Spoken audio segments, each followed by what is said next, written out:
A little over 2 months ago, my wife and I decided to make a commercial video game in 90 days. And really, I just want to tell you what it's been like so far. How's our progress? What have we learned? And have our expectations matched the reality of the situation? Welcome guys, I'm Brandon. My wife Nikki and I make videos about all things game dev. We hope you enjoy the video. So I really just want to get into the nitty-gritty of what has been going on behind the scenes for this game. So I hope you don't mind me geeking out just a little bit in this video. First off, obviously, like I said, our goal was to make a game in 90 days. Now that is a self-imposed deadline. We don't have a publisher, nothing like that. This was just a way of us getting an actual game published with our name on it. Maybe make a little bit of money in the process, but mostly just to get a breath of fresh air and get those creative juices flowing again. So whether or not we hit this deadline of 90 days, in the grand scheme of things, doesn't really matter all that much. Games are delayed all the time and we don't want to release a piece of garbage, so that's the first piece. But the second piece is Steam Next Fest, which is running from June 19th to 26th. And that date is basically the crux behind the entire 90-day game challenge that we came up with in the first place. Our thinking was, let's make something small and fun and release a demo for Steam Next Fest, get a couple of wish lists from there, and then release the game shortly afterwards. So the last 2 months has just been this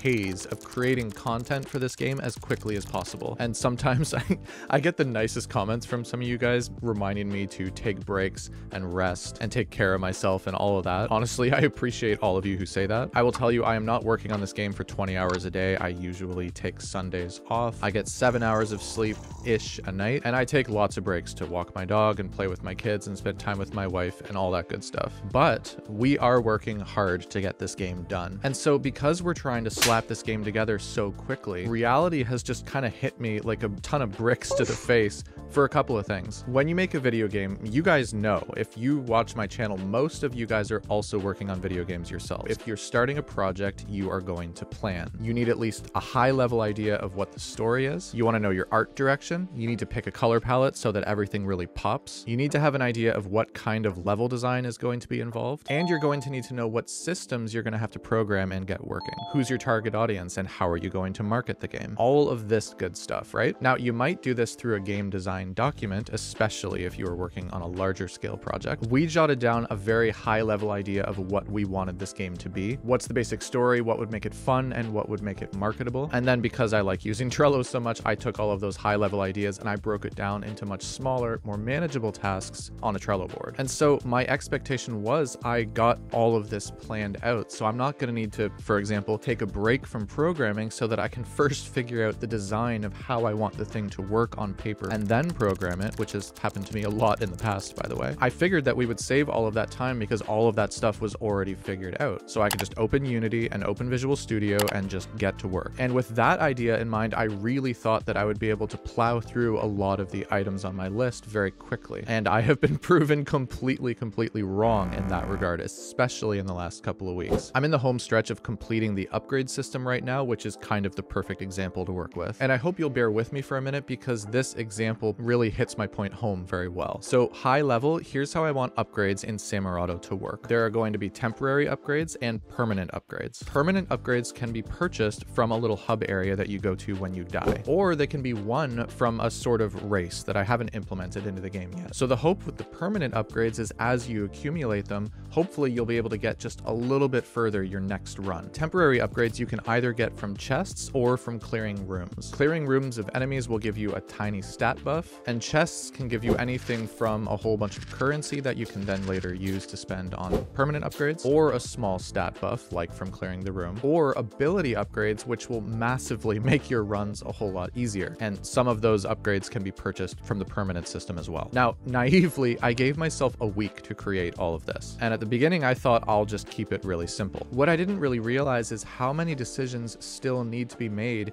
even when you've got all of that high level stuff figured out, and just how much time it can take to account for all of these things. For the permanent upgrades, I need to know what the hub area is going to look like. How does that fit into the story? With the race mechanic, same question. How does that fit into the story of the game? How will you know if you're winning or losing a race in a top-down game if you can't see your opponent on the screen? I guess I'm probably going to have to implement a minimap of some kind. For the permanent upgrades themselves, this is going to require some pretty rigorous testing, I think. I'm increasing base stats like movement speed and damage and range and cooldown between uses, things like that. Changing any one of those too much could have very severe consequences on how difficult or easy the gameplay is. So we should probably implement some sort of cap so that you can't get too overpowered in any one area. What happens when that cap is reached? For the temporary upgrades, it sounds like a simple matter of just tweaking some numbers. And I know because that's what I initially thought, except you also have to give your players enough information so that they can make an informed decision about what upgrade they should choose. So suddenly this very simple stat upgrade system that sounds like you should be able to do in a day becomes this really massive undertaking. You need to handle the UI and the caps and the actual changing of the stats themselves. But if your players need information to be able to make an informed decision, then they should probably have access to what their stats are currently at right now. So we add maybe description boxes as well. Also, some numbers on the surface might not make intuitive sense to people. So in some cases, you have to change decimal numbers to percentages and things like that. There's going to be different rarity levels in terms of the chests, so that all needs to be taken into account when those are programmed in as well. You get the point. When you're looking at really high level stuff, there are just things that you won't think of at the high level that you'll have to solve down the road later on. And so for me during this process with this list, every single thing that you see on here usually ends up taking me a lot longer than I initially think that it will. And I'm the first to admit that a big part of that is a learning curve on my part. If I had shipped 1, 2, or 3 games in this genre before, then maybe I'd have more information and I would have a better understanding of how long it would take to create things. I'd have a better idea of how complicated some of these things would actually get down the road. So honestly, right now, I'm very much thinking that we're not going to be able to make it in time to release a demo for Steam Next Fest. And if so, we'll have to pull out of Steam Next Fest and we'll have to reevaluate and see what we want to do from that point forward. We need to figure out how much more time we're willing to dedicate to this game, because I gotta tell you, I've really fallen in love with Samurado as I've been working on it. And the really fun parts that have been swimming around in my head for the last couple of months are finally starting to get created now. And I cannot wait to show you some of it. But we still do want this to be a rather small project compared to Veil of Maya, and we want to get back to Veil of Maya sooner rather than later. But for Samurado, I still have several really large scale systems to create. I've got a lot of bugs to fix. Testing and gathering feedback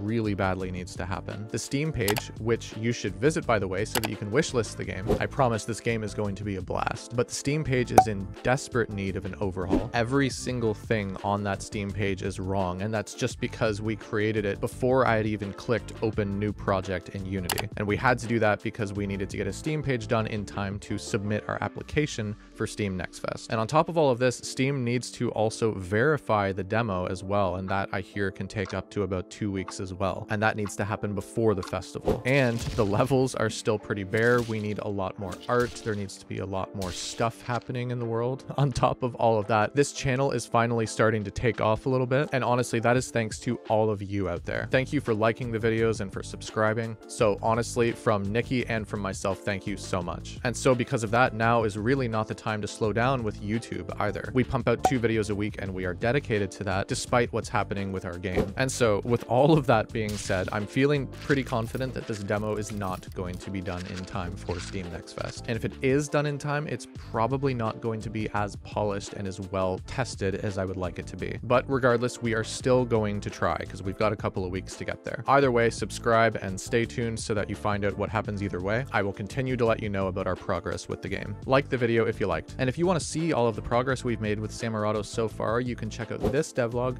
which shows the first 45 days of production. I want to give a very special thank you to all of our Hall of Fame patrons, Jakob Yandok, Zandra Kessler, Darren Perrine, Throbbing Wind, Fontaine Waite, Couch, and Christopher Nichols, as well as our early access patrons, Zyoma, Ken Waite, Mason Crow, and Mr. D. If you choose to support us on Patreon, you can get early access to all our YouTube videos, monthly alpha builds, and more.